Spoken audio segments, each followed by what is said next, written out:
teeth plaque does not start big. In fact, it almost starts invisible.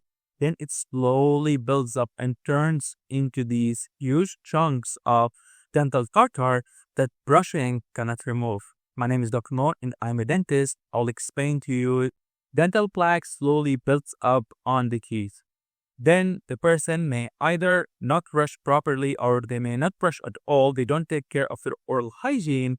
Then that dental plaque not only stays, but it further accumulates and some of it turns into hard, extremely sticky dental calculus that requires a dental healthcare professional's intervention, i.e. simply scaling and polishing. In some certain cases, maybe some treatments that are a bit more invasive than this, but I'm just giving you the general idea that dental calculus, if it's not dealt with from a healthcare professional, then it further builds up and becomes even more huge, okay? And this is not only dental calculus becoming big, it's a lot of problems happening underneath that dental calculus. Dr. Mo Dentist, don't forget to like, share this with your friends. Peace.